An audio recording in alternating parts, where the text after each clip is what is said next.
Mion and the others having to set up for the Watanagashi festival or something invited me along, but I refused. Of course I did. How could they be taking it easy and setting up for a festival in this situation? Mion had a lot of nerve.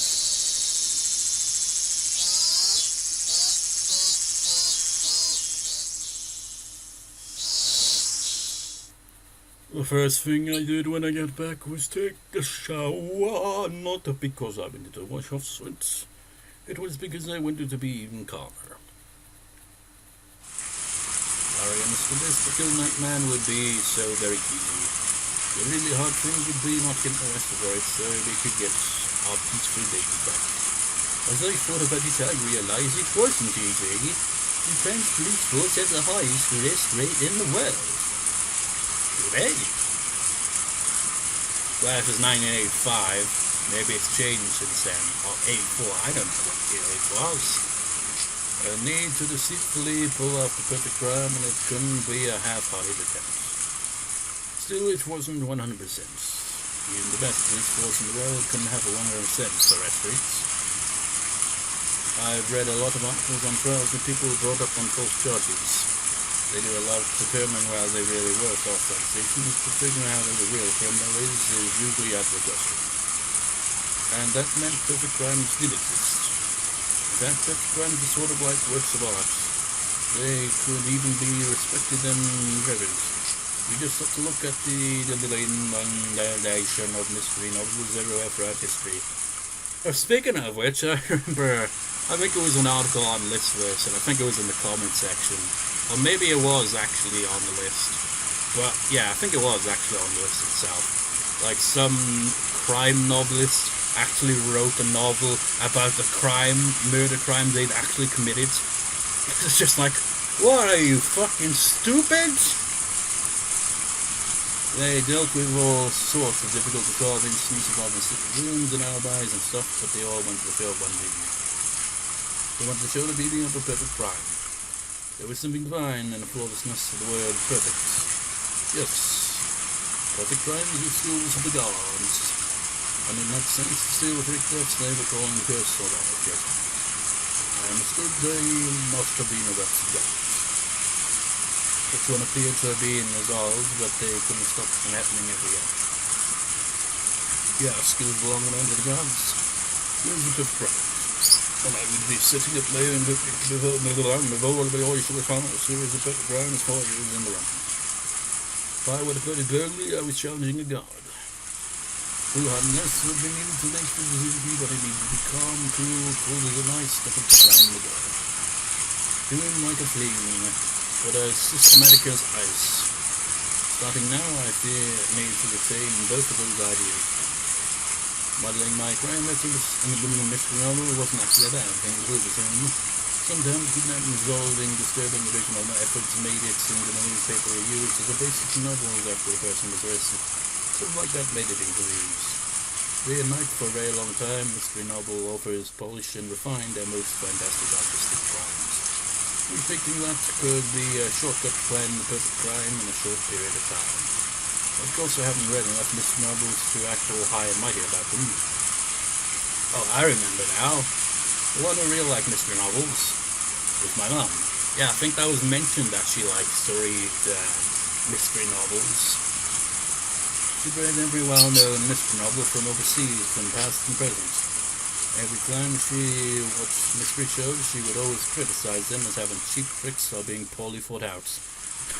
I can picture it, it's like in a modern day setting if she was a real person. It's like, I'm going to have my own blog and I'm going to critique every form of mystery novel, mystery TV show, anything. I'll be like, oh, that's been done a million times, cliche. Or just like, no, the police are too stupid in this one. They should be at least a bit more competent to make it a bit more realistic for them. But no, actually, it depends, really. Some police are incompetent, some aren't, and whatever. I'm going to critique all this. I wonder what perfect crime would mean to her. Now, it makes me think of Jack the Ripper. I mean, that one's was still talked about to this day, and nobody knows who actually did it. It's like, It's probably, I'd imagine that the guy who did it probably died shortly after, or like before the crimes ended. That's how I think it probably was. So whoever actually did that probably died, and that's why nobody knows who the fuck he is, and everyone's just guessing. I don't know. What do I think the most well done perfect crime in all the mystery novels I've read is? Yeah, well, you read quite a lot of them, right? I figured I might know a lot about them. It's more fun to read them to find out. If I told you all the tricks right off the bat, they'd be no fun anymore. It wasn't like I was asking for my own amusement. She was deflecting the question, so I would somehow butter up first and draw out an answer. Of course, Agatha Christie's and Then There Were None is my top recommendation. And Murder on the Orient Express used some great bold tricks too, of course. I didn't see it coming at all. I don't think I've actually read any of those Agatha Christie novels. She's like one of the most famous ones for that, isn't she? I didn't want to know which novels you liked. I wanted to know about the trick that made you the most surprised. If it was really a perfect trick, the detectives wouldn't be able to solve the case, though. That was true. Then there'd be no point. Mystery novels are enjoyable because of the process of mysteries getting solved.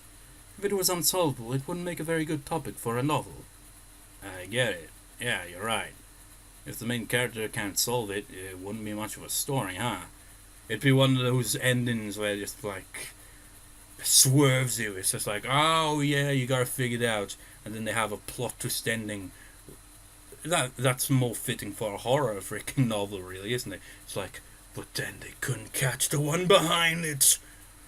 That always happens. That could be seen as a big ass cliche in horror movies, isn't it? I mean, how many times does a horror movie like get to the end, like the monster or the killer, or whatever it is finally being defeated, and then it's like, oh, it's all resolved, and then like, ha, bitch, middle finger to you. It's just like, god damn it, why do you always pull that shit? Can't you just have it resolved for once? Was I being too simplistic? A mystery novel was basically a game. They were written so that you can get to the goal, so that you could solve them. I can use something so optimistic. It needs to be the be-all, end-all of tricks so that we could, vet it out, return to our lives. By the way, Keiichi, do you understand that truly perfect crimes don't even become stories? Mum looked at me and grinned impishly. I'd never gotten to read it, but apparently one time, a long time ago, Mum had written her own mystery novel and submitted it for some mystery novel award. Apparently she was really into it. Don't even become stories. What does that mean? Keiichi, what are the essential parts of a story? A beginning, a middle, and an end? Correct. The beginning, of course, is especially important. If there's no beginning, then the story never starts. Well, yeah. If nothing happened, nothing would begin. Right, nothing happened, so there wouldn't even be an incident. Detectives wouldn't be called, so there wouldn't be any mystery. There would be no mystery, so there would be no solution.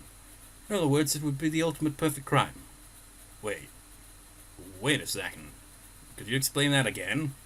My mum just told me something absurd. And she was saying it so smoothly, too, so I kind of tuned her out, but she said something extremely important just now. It's not really that difficult to understand. The incident just had to never come to light, that's all.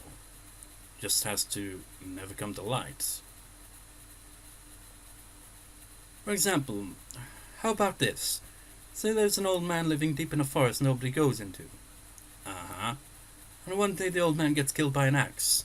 And let's say the criminal was the old man's son. He went to the old man's house and they were drinking together, but they got into a fight and he killed him. One extremely cheap plot. It was an impulsive crime without a bit of planning. It was pretty far from a perfect crime. But Keiichi, the house was really, really deep in this forest. So deep in the mountains that nobody would ever go out that far. Then his son would go back to town and say that the old man was doing fine. What about that as a perfect crime? Keiichi, this incident would only begin when it was found out that the old man was killed. If nobody ever visited the old man's house after that, that beginning would never occur. The beginning would never occur. So basically the story wouldn't start. The incident wouldn't come to light, and they wouldn't call in detectives. And nobody would be suspicious in the first place, so there'd be no mystery. They'd think the old man was still living by himself deep in the forest, and the old man's face would appear in the sky, and that would be it. Something like that, you know. That's amazing. That's a pretty great trick. Well, even that, yes, like I can imagine that being like, I don't know, really. Maybe like someone takes curiosity and is just like, hey, we've never actually seen this guy. How about we go pay a visit? Actually, that I can imagine that would be the beginning right there. A bunch of curious teenagers, because of course, go camping in the woods and just like, hey, did you hear this old man living deep in the woods? Let's go troll him or some shit. Well, not troll him. That's the wrong word. It's like, let's go mess with him. And they find out, oh, where is he? And then they come across his body. But probably be buried, so they probably wouldn't come across it unless they somehow freaking dug up the ground, probably, or whatever. I don't know. But it could lead into a story, but it'd be kind of absurd, really, at the same time. You'd have to take someone who's generally curious and actually kind of caught on to it, which would be kind of hard to do. It'd be more likely than if someone's just like, oh, you know what, I'm going to go up here and, like, I'm going to, like, use this plot of land, so they start digging up, and it's like, oh, what's the skeleton here? And then it's like, okay, let's analyze it. Oh, who could this be? We shall call this, what is it they call unidentified ones? Wherever it was. Just like, we'll call it that, and then it would be like, but what was the mystery? Who was this person? And why did they die? It'd be like, then it turned into like an absurd game of detective. Then it'd be like, if he died, someone would have had to have buried him, so it couldn't have been him. Someone knew about this, but who?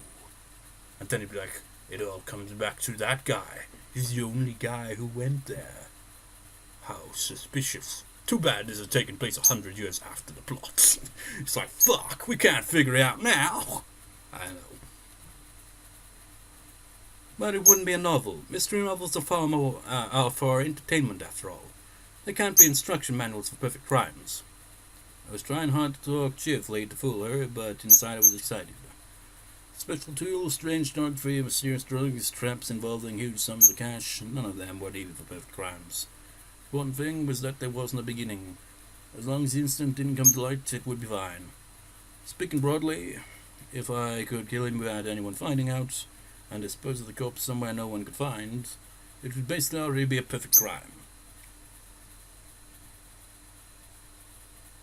I don't get it. Like, Keiichi's acting, it's like, oh my god, that's perfect, actually. Yeah! Just like, yeah, but I don't know what to really say to that. It's like you're saying, oh yeah, that's the secret, yeah, and just like, you just gotta make sure nobody finds out. But I think that's probably what most of them freaking tend to think. Doesn't work out that way, Keiichi. She's like, oh yeah, I get it. Of course, if someone up and manage one day over some people will get at least. Oh, he could, bring it into the curse thing. That could be his alibi for that. It's like, oh yeah, he was deemed away. We'll say nothing more of it. Then people will get suspicious, but that didn't apply to this man. Last year after Aunt died, he ran away from the village in Higurashi somehow. When the night of Watanagashi came around again, everyone would have to think that he ran away in fear again. I mean, he had been living with a lover of his in town. No matter what it felt like when he vanished, no one would be suspicious. People hated him, after all. No one would care where he went if he disappeared. When I thought about it like that, it got easier and easier to imagine killing him. There was no point in thinking inside my house anymore. I left getting my brake at the garage. For now, it isn't much where I was going. I just rode through the wind, trying to calm and inflict my feeling the cool air on my body. Well, I tell him how I do it, what time, and how to resolve the course. If I just had to him, I could get a good plan going. I was so surprised at how little there was to decide there. Even I've been completely prepared to bear this humongous pain over a really long period of time. But if I could just get things that thing over, I could put it in motion. Today was Saturday. It's Sunday, actually, but whatever. I what happened here, boy, I was talking about it, so as long as I was standing here, boy, I had 24 hours of moon. So, the festival takes place on a Monday, then. Satoko, just hang on for 24 more hours. I can't even imagine having to suffer through even more, but please hold out for a little longer. I know you can't even last another second, I know that. But please, just hold out. Your Navy will save you for sure.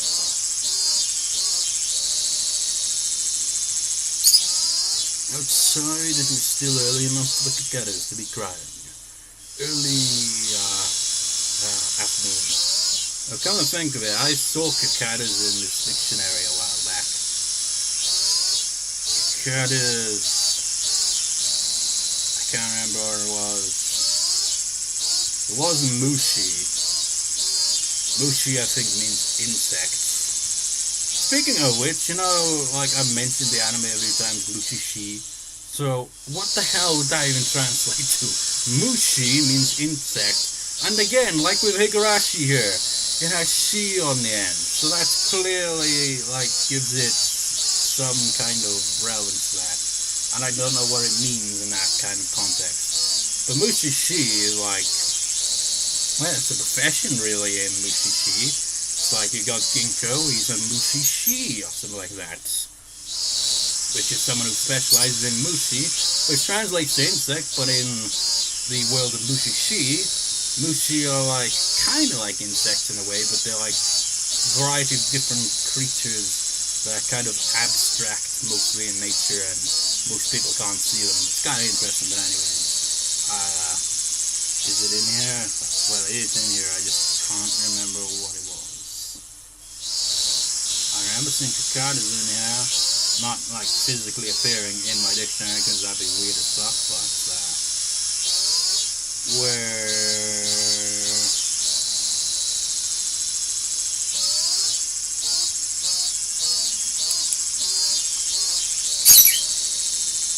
I don't know.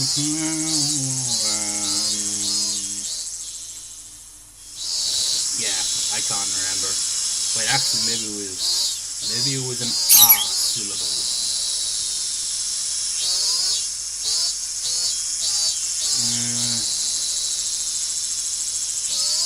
It's on the right page. Nope. Maybe it was on an ooh page, I don't know. I definitely saw it in here the other day.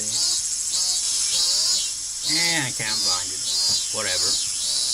Outside it was still early enough so the cicadas began early afternoon. Evening was still a long way off.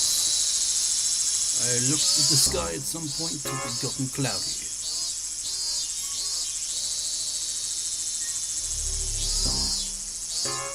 Goofy music. Come to think of it, since I left the house, I heard on the TV is that an accordion or what? I don't know. At the TV, the weather forecast is calling for a chance of rain on Sunday. The sky was the color of blue. If it was ever like that, I heard it is a bit of thunder like definitely have expected a sudden evening shower. Ominous but goofy music. My first destination was school. For explaining why I was going there, I needed to explain what the particular man I had decided upon. I decided that the most suitable death to what I needed to give him was the same as last year's curse.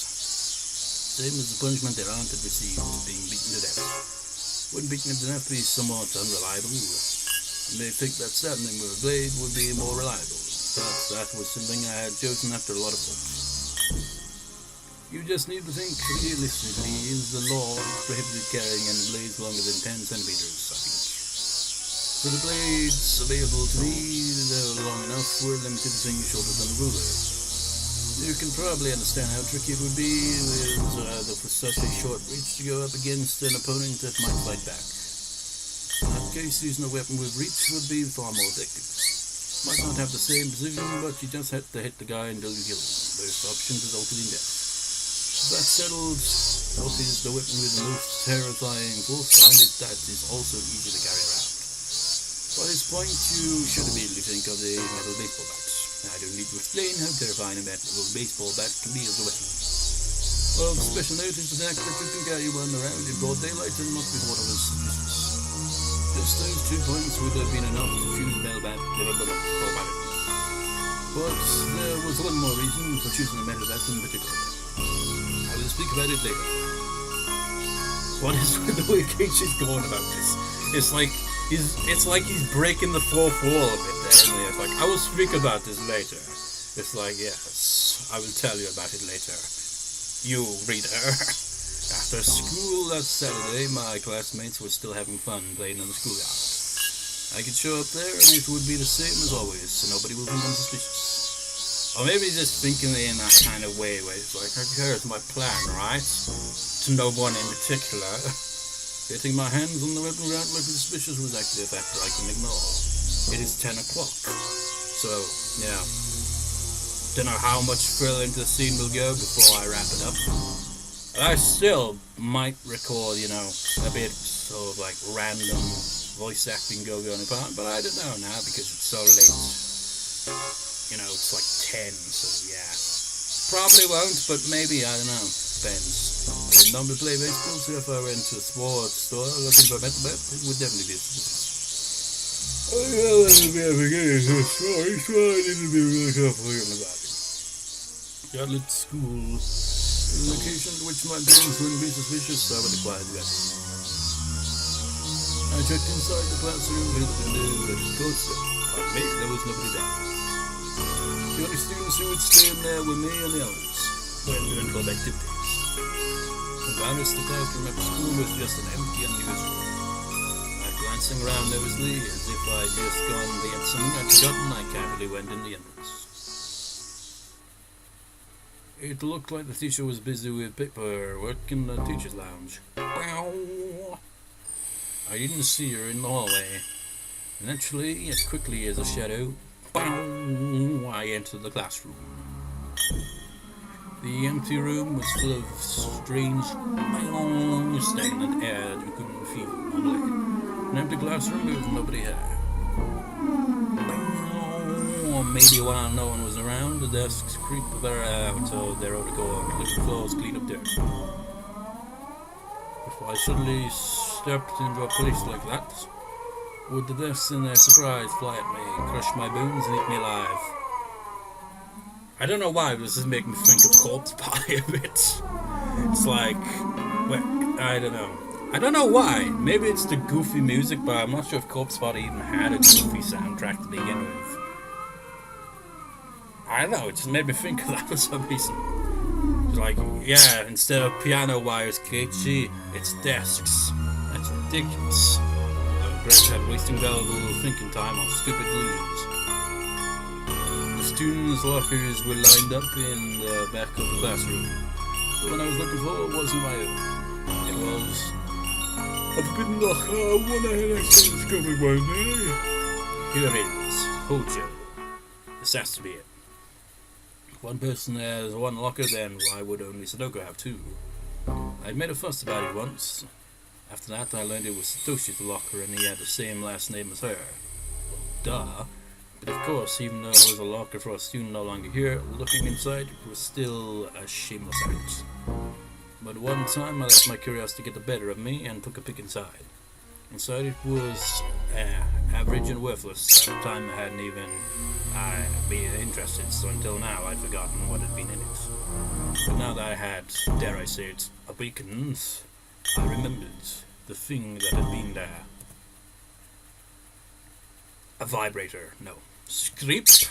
I opened the locker and a stench of mold and sweat. See, it totally is now. Wafted out like a gym storehouse and hadn't been cleaned in weeks.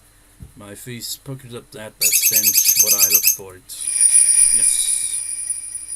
Now it's make me think of Project Zero with that. What was her name? Cheetos or something like that?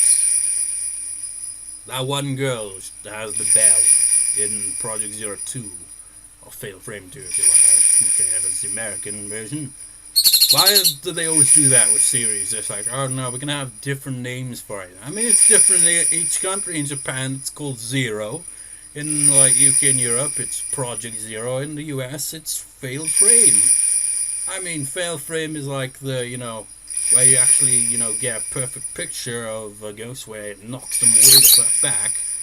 And like, zero is like, zero shots and type zero. But where the fuck does Project come into it? Project Zero.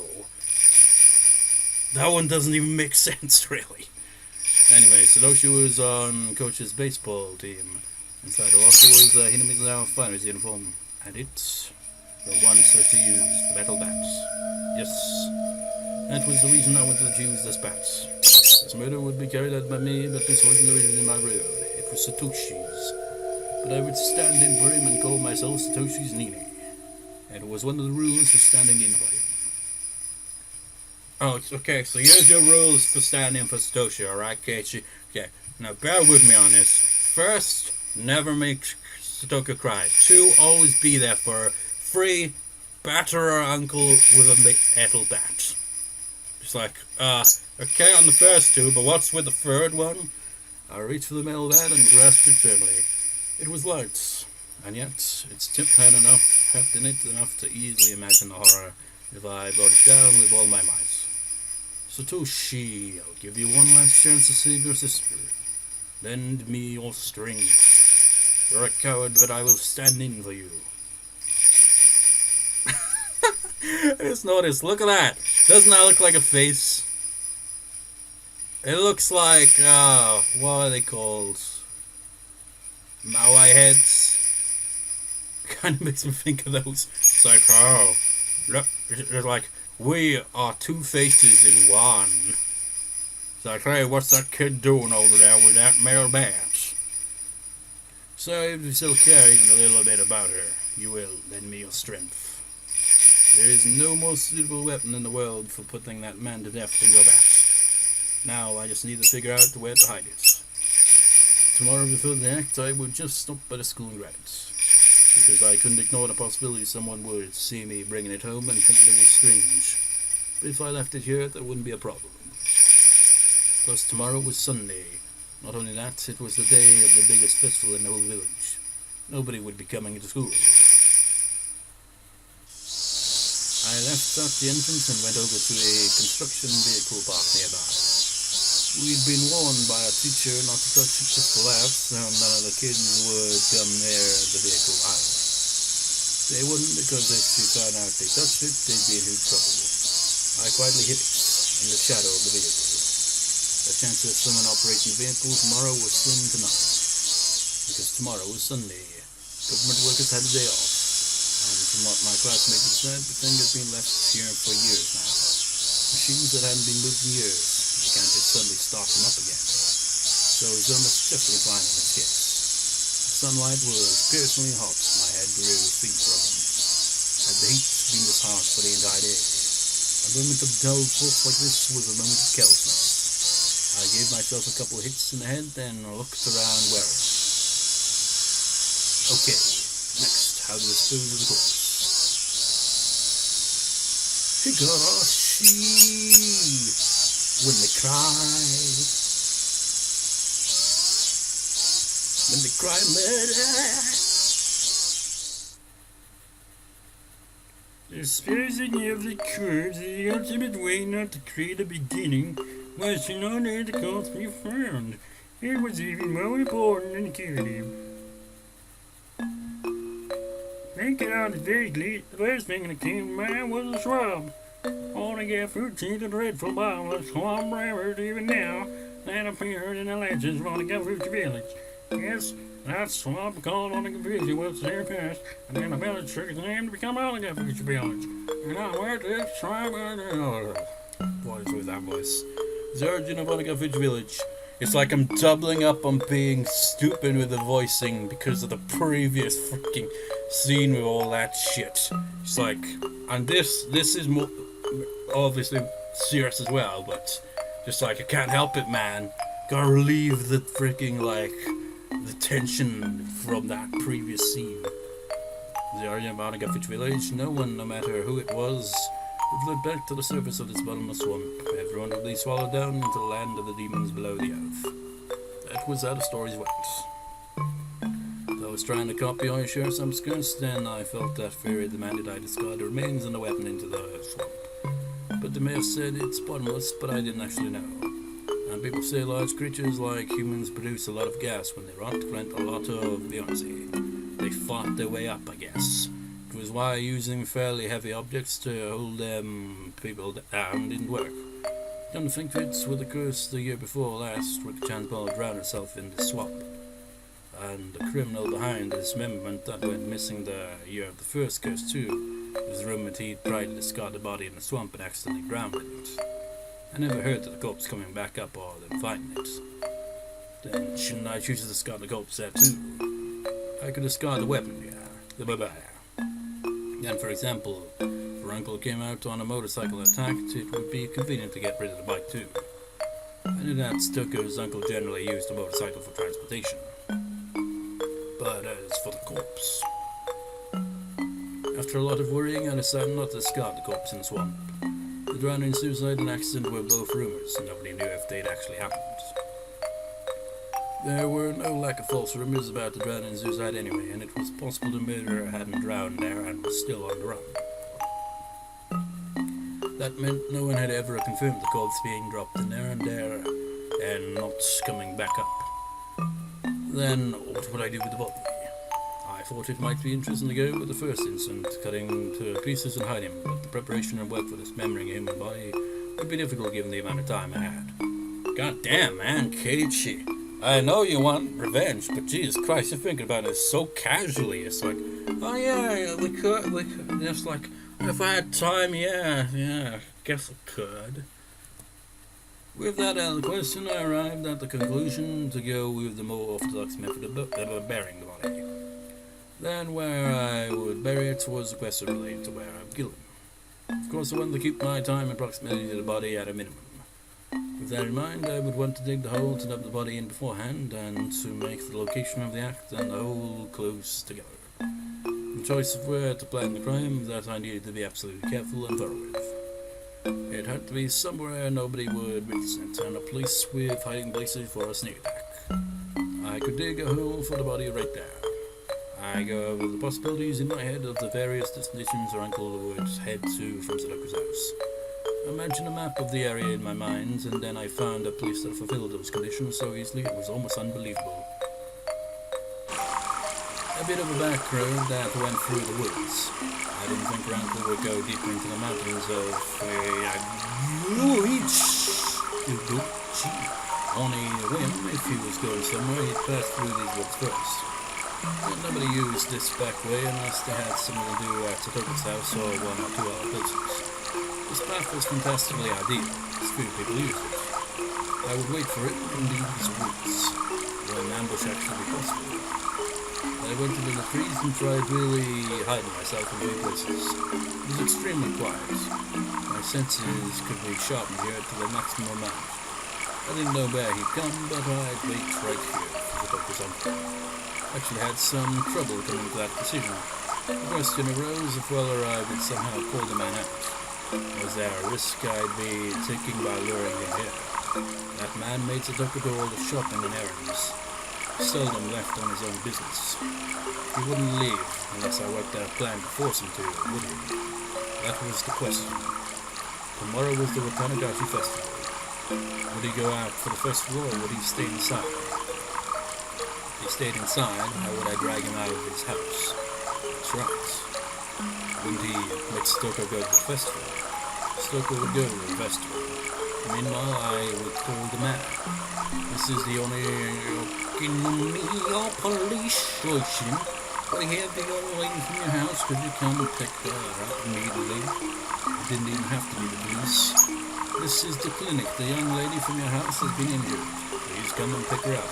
Yes, that would work too. If I claimed to be the police at the hospital, told him to come and hung up on him, he'd just start trying to figure out what was going on, wouldn't he? And just the other day, he was visited by a probation officer.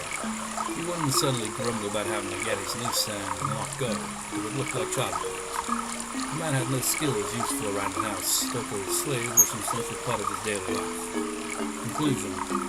If he went out to the festival, I would attack him here on his way there or back. If he didn't, I would lure him out by phone.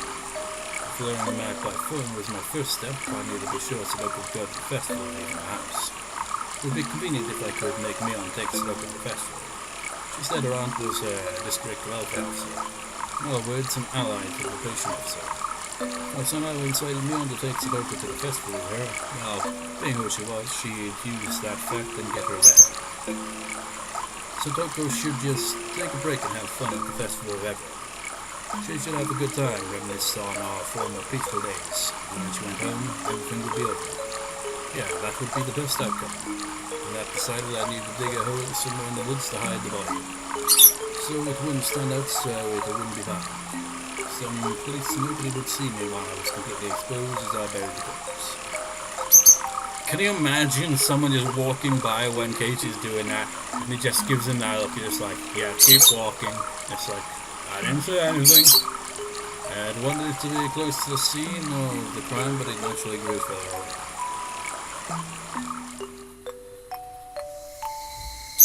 Deep in the bosom of the Black Forest, the voices of the Higurashi were the only sounds there. It warned me that people shouldn't indiscreetly set foot in this place.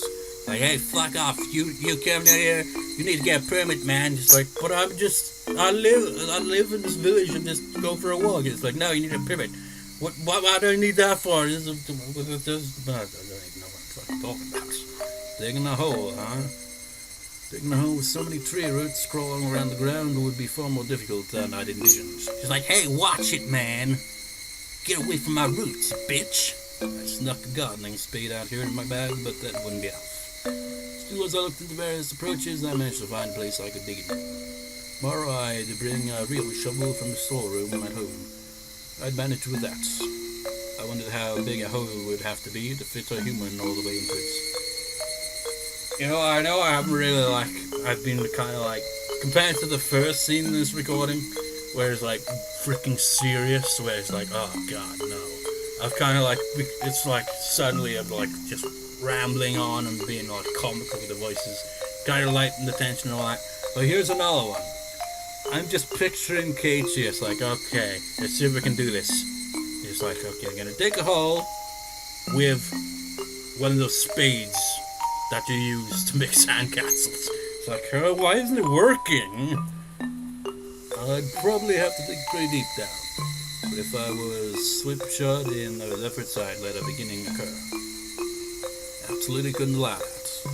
Use any amount of time you need to. Hey, I mustn't spare any effort to erase it.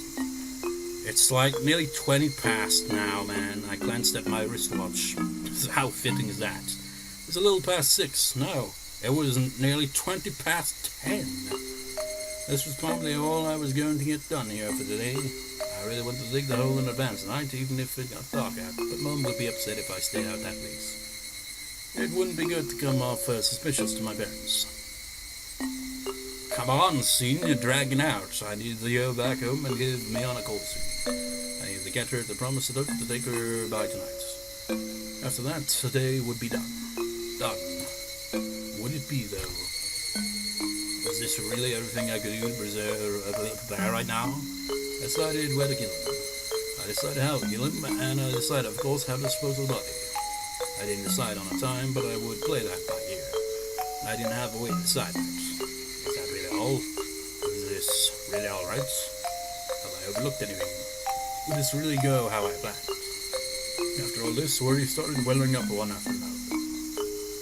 It's only natural I'd be anxious. This would be the first and last big job of my lifetime. I could not allow failure, and I had no experience as this was my first time. I didn't have to know how to act. So it was only natural I'd be anxious. The dark clouds of unease told me doing nothing would be the easiest way. A truly pathetic suggestion is late in the game. Have you forgotten how miserable Satoko looked from the outside? It may have looked like I was directly, but deep in my heart and my knees were shaking loudly. I'd never actually won a single fight to my satisfaction. Could I really kill someone? I may have been planning an ambush, but my enemy was large and far older than me. He had a scary face and he looked like he was well accustomed to fighting. Could I have all the pieces before and after the murder were perfectly planned, but was the actual murder the most important part, what unsettled me the most? All my preparations, all of my perfectly concealed motivations, have I unsuccessfully murdered him, they amounted to nothing. Damn it! After coming this far, you're pathetic Keiichi Mabara. I start to have these kinds of things. What's your ulterior motive will be obvious. Let's go home and calm your mind. Tomorrow will be a junction in your life, the likes of which graduation, employment, marriage, and childbirth couldn't hold a candle to. I often better to kill someone for someone else's sake. For that day behind us, we will take it back again. Those mild spring-like days we never thought would stop those safe, peaceful fun times. Well, that's bullshit, Keiichi. Like, after Onikafuchi, we kind of expect this shit to happen all the time, really. It's like, no, it always goes to shit. I pedaled my bicycle hard to get back home. I felt somehow unsteady, like my body and soul went in alignment. A subtle shift between where the tips of my hands and feet really were and where I felt them to be. I just left this for now, as if the Great Barrier out as far as your life on had nothing to do with me. An unreal sensation. How could I put it? Everything was so far away. For you feel your unease from nature, Keiichi Mabara, in that will after will turn your activity into materialism and allow you to act with greater caution than it's incredible most of the being. This feeling I had never went away that night. Finally, the scene ends. And another begins, probably. Yep. It was the first time that you're calling me on's house, and it will have to be saved for next time. Because, it's freaking nearly 1:30 now. I upload around this time. But anyways, shit got real serious pretty quickly there, didn't it, with the plots? See you next time, I guess, viewers. See you next time.